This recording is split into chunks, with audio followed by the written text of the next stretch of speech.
What's up guys, Jeff Cavalier, ATHLEAN-X.com. We interrupt our regularly scheduled ATHLEAN-X video for this public service announcement. Today we're going to talk about how to operate dumbbells safely. You see, this is a crisis affecting all of America and gyms across the country. As a matter of fact, gyms across the world. You see, even if you're an advanced lifter, you're going to find something helpful in this video because people get this wrong. I'm going to share a quick story with you. The other day, I was in Las Vegas on a quick little vacation. I'm in the hotel gym because I seem to always somehow find myself, even on vacation, in the hotel gym. Of course, never really a lot of company in there, not a lot of people working out in Vegas. But I'm in there with one other guy. He grabs the dumbbells, okay, and he goes and he sits down on the bench, and he does what he was probably taught somewhere else. I know there are other people that teach this method of getting the dumbbells in position, but a lot of people ask this question, Jeff, what's the best way to get dumbbells in position to do a bench press? Well, this is what he did. Instead of going back, he went and he kicks both legs up, back, gets into position to bench. That's what would have been good if it had happened. But that's not what happened. This is what happened instead.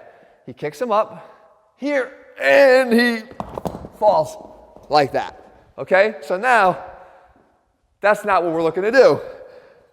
So what we need to do is we need to make sure that we can get square on the bench when we do that. Because when you try to rock back that way in a direction that you can't even see, that's downright dangerous, okay? There's a much better way to do it, but it even starts before that. It starts with how you get the dumbbells from the rack to the bench. And when we look at that, a lot of people will ask the question, what's the best way to do that? And again, this might seem remedial, but it's not. If you had to go, you had a couple options. You can grab the dumbbells, walk them in place, get in front of the bench, come down here, sit, and now you're ready to go. But if you're doing something really heavy, if the dumbbells that you're using are at that side of the rack, the heavier dumbbells, and you got to walk them all the way back, you're basically doing a mini farmer's carry to get into position, but possibly fatiguing your forearms already before you even hit the main focus of your work that day, which would be a bench press. So I don't really like that approach. I like to get them over here and then worry about doing the exercise. So the second thing you could do is you can get them over and then put them on the bench, right? And now you're ready to go. You're ready to kind of get yourself into your set. But when you do it this way, now you kind of got to do that little dance. You know, a little pivot over here, a little two-step, get yourself in position, and sometimes there's not even a lot of room in front of the bench. And there you're in position. What you could do instead is what I'm going to show you here. This is the best thing. It's basically taking advantage of your biggest strength, and that is a deadlift. Your ability to deadlift heavier weights off the floor. Because again, this is going to pertain to most of your heavier weights.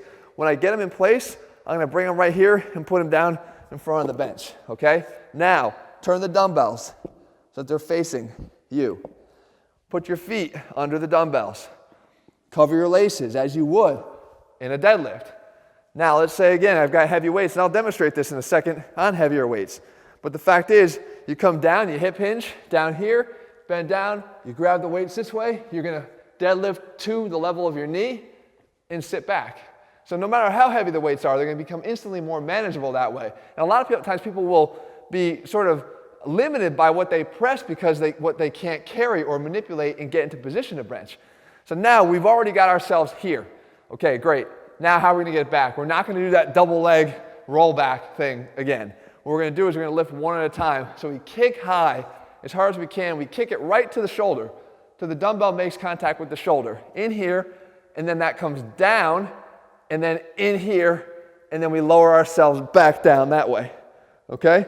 So now, in this position, you do your set, and let's say now you got to get out of that. How are you going to get out of this position? Well, what you do is you press up to the top, last rep, push, push, push, push, turn the dumbbells, bring your knees back up. Now, I said there's a difference in the direction that you're heading. If I'm going that way and I can see that way, I can just put them on my knees and then just let it take me in that direction. I'm going to see where I'm going.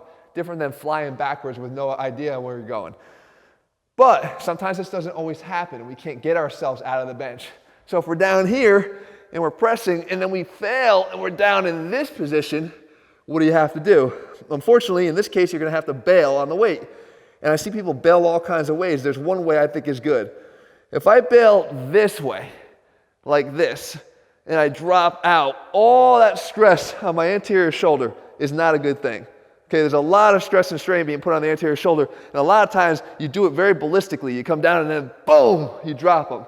That can be a dangerous thing. The next thing is they come here and then they drop them this way, down. And that's a really harsh thing for your AC joint in your shoulder up here. When you go into this quick internal rotation, that's a lot of force being directed right here through the AC joint that can actually pop one in a single repetition that way. So again, that's not a great option. So what you'd want to do is when you bail, if you're down here and you're stuck, you still want to try to get going in that direction a little bit. So if I can do the rock where I can bring my feet up and then come forward just a little bit and then drop from here, now what I've done is I'm not getting all that extreme internal rotation. I was basically able to get them almost into a hammer curl position that I could then just drop them from there. So that is what you'd want to do. Now, one other thing too, when people get the dumbbells and they're going to go pick them up, I see people do this too. They go here and then they lean over, they're going to bench and grab one and pick it up. This is like rotation and loaded flexion, which is a mechanism, a popular mechanism for low back or lumbar disc issues. So again, maybe not when you're lifting 20 pounds here, but when you're lifting something more significant, this to here and this to here is not going to be the best option for you. So we can apply this to heavier weights too. If it doesn't work on heavier weights, then what I'm talking about here is all bullshit, but it does work. So we go over here, we grab our heavier weights, so grab some hundreds, and I get them in position, and I'm going to put them down here. I'm going to do what I said. I'm going to get them squared off here, squared off here, put my feet underneath them. We're going to cover the laces. And then I'm going to get in position. I'll get them in here. I'll kick them up, and I'll go back. Okay? So we're here. We're just going to do, again, hands down, deadlift down, come into this position here, head up, right to the knees. Again, it makes the weight feel a lot lighter. From here, kick up, push up, up, up. We do whatever the set is. We turn them, get your knees up, let it ride your knees back down. It's so easy to get out of there, again, and put them down. So, guys, again, there are some tips for even the more advanced people, because I see so-called advanced trainers teaching that backwards double dumbbell tuck thing, whatever it is, and it's not a good idea. So I think it's a good refresher for everybody, and I know there are beginners that literally don't know how to do this the right way. As you see, there's a lot of different ways you can do it, but there is a better way to do it, more efficient and a little bit more built for longevity and safety when you're in the gym. Guys, we don't overlook any of the details, even the small stuff like this.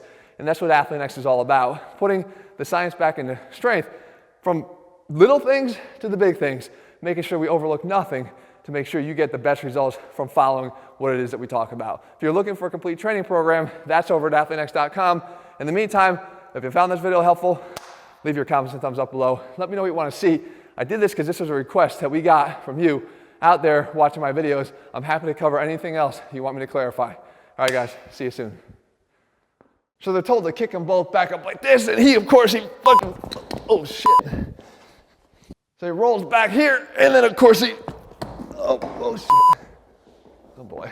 Kicks him back, up, and oh. There goes the hip.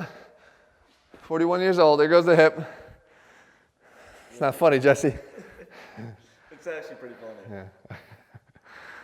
Redo.